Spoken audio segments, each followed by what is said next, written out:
l'histoire derrière la création de cette chanson. On parle donc d'une tempête de neige, on est à Petite-Vallée. Racontez-nous ce qui s'est passé.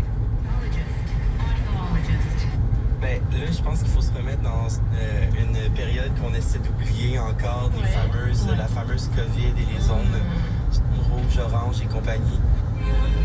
C'est quand il y a des phénomènes comme ça, on est vraiment mis sur pause, puis là, on cherchait des moyens de pouvoir continuer à être créatif, travailler. Puis entre amis de Québec, auteurs, compositeurs, interprètes, on s'est dit pourquoi pas nous-mêmes créer une résidence d'écriture, puis essayer de faire ça à peu près à chaque saison.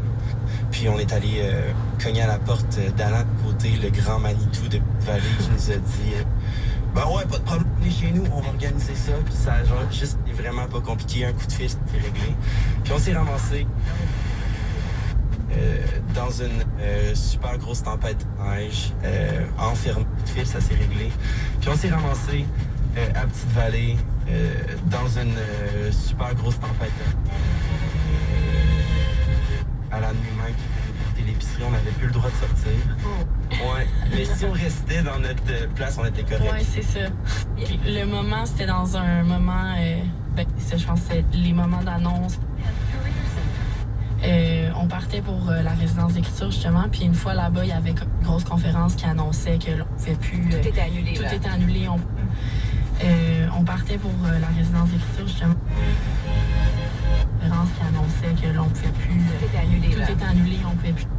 La règle étant, vu qu'on était déjà un peu confinés dans une bulle, de toute façon, la règle étant de ne pas sortir, même pas aller au dépanneur. Ouais.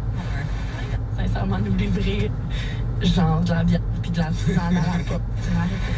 C'est comme ça. Chanson de Noël jusqu'à Noël, qui est quand même, j'ai l'impression, une chanson qui a un peu d'humour. Simon?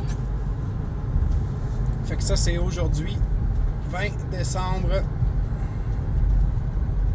à 2h26 l'après-midi. Le même poste de radio est diffusé sur de nombreuses bandes.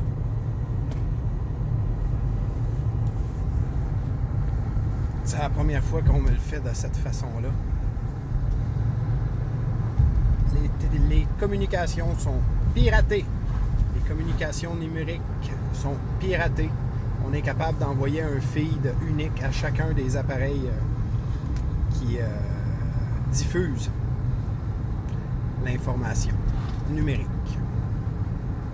La chanson que vous allez nous interpréter, c'est Jusqu'à Noël.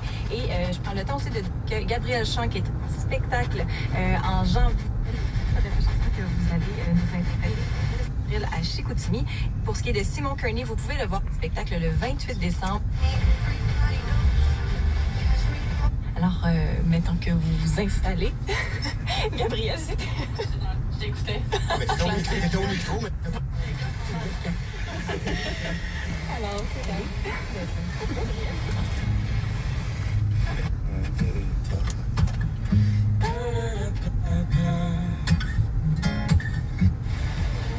Ouais, je le savais qu'on manipulait dans le fond nos moyens de télécommunication, mais de cette façon-là, c'est la première fois.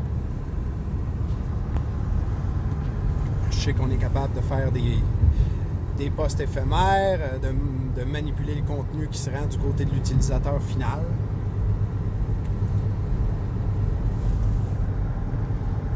C'était un autre exemple selon moi, de piratage des ondes de télécommunication.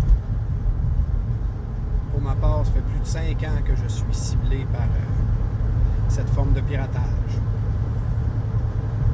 Bien sûr, cette forme de piratage-là ne peut pas rien faire au niveau légal, mais le piratage de mes appareils de communication lors de mes communications privées avec la famille, les amis, les relations de travail, peu importe, ça, c'est protégé par la loi et ces piratages-là sont illégaux. Mais manipuler le contenu qui se rend aux yeux et aux oreilles des gens, ça, c'est légal. Il n'y a pas de problème. On ne peut pas rien faire. Puis je me plains pas, je fais juste le montrer.